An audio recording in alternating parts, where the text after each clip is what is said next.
The Story of a Farm Girl. Part 2. Then a cloud of constant misery began for her. She worked mechanically, without thinking of what she was doing, with one fixed idea in her head. Suppose people were to know. This continual feeling made her so incapable of reasoning that she did not even try to think of any means of avoiding the disgrace that she knew must ensue, which was irreparable and drawing nearer every day, and which was as sure as death itself. She got up every morning long before the others and persistently tried to look at her figure in a piece of broken looking glass, before which she did her hair, as she was very anxious to know whether anybody would notice a change in her, and, during the day, she stopped working every few minutes to look at herself from top to toe to see whether her apron did not look too short. The months went on, and she scarcely spoke now, and when she was asked a question, did not appear to understand.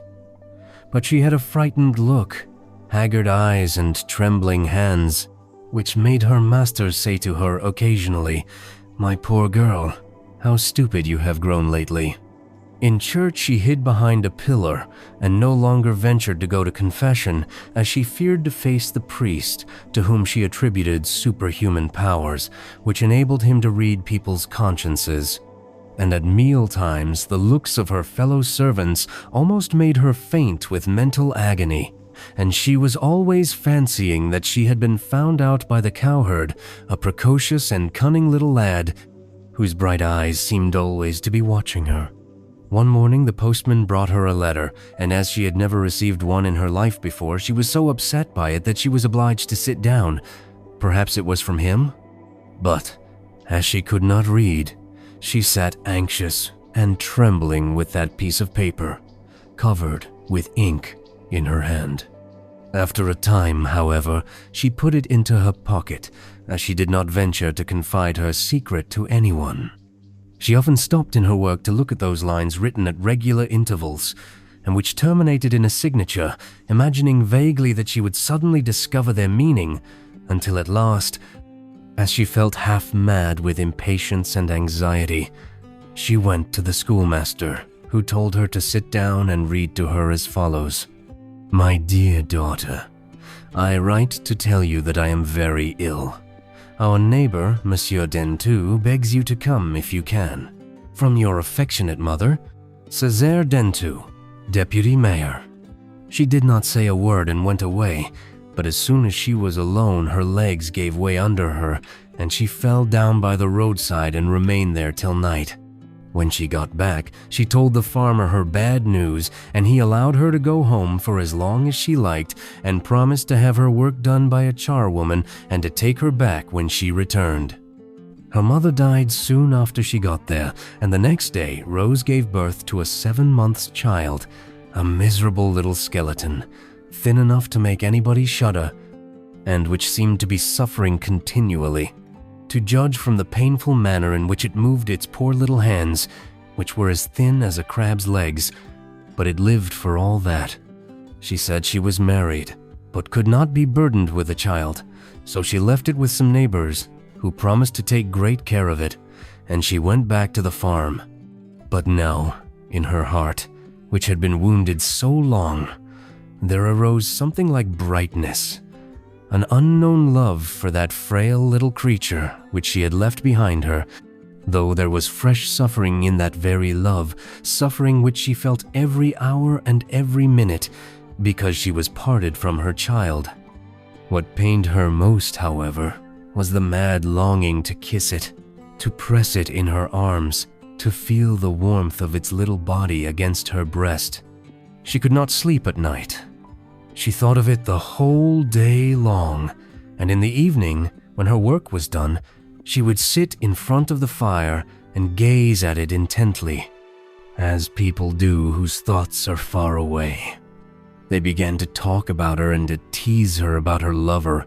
They asked her whether he was tall, handsome, and rich, when was the wedding to be and the christening, and often she ran away to cry by herself, for these questions seemed to hurt her like the prick of a pin, And, in order to forget their jokes, she began to work still more energetically, and, still thinking of her child, she sought some way of saving up money for it, and determined to work so that her master would be obliged to raise her wages.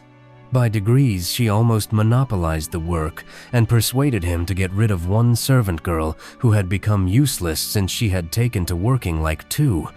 She economized in the bread, oil, and candles, in the corn, which they gave to the chickens too extravagantly, and in the fodder for the horses and cattle, which was rather wasted.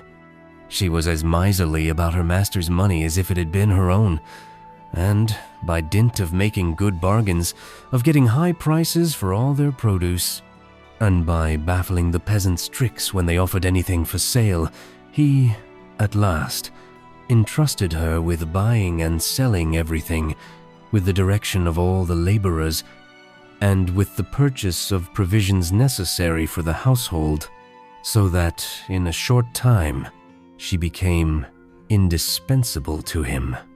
She kept such a strict eye on everything about her that, under her direction, the farm prospered wonderfully, and for 5 miles around, people talked of Master Valen's servant, and the farmer himself said everywhere, "That girl is worth more than her weight in gold." But time passed by, and her wages remained the same. Her hard work was accepted as something that was due from every good servant, and as a mere token of goodwill.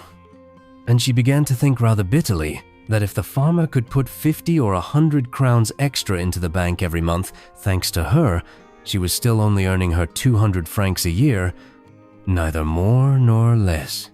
And so she made up her mind to ask for an increase of wages. She went to see the schoolmaster 3 times about it, but when she got there, she spoke about something else. She felt a kind of modesty in asking for money, as if it were something disgraceful. But, at last, one day, when the farmer was having breakfast by himself in the kitchen, she said to him, with some embarrassment, that she wished to speak to him particularly. He raised his head in surprise, with both his hands on the table, holding his knife, with its point in the air, in one, and a piece of bread in the other, and he looked fixedly at the girl, who felt uncomfortable under his gaze, but asked for a week's holiday, so that she might get away, as she was not very well. He acceded to her request immediately, and then added, in some embarrassment himself, "When you come back, I shall have something to say to you myself."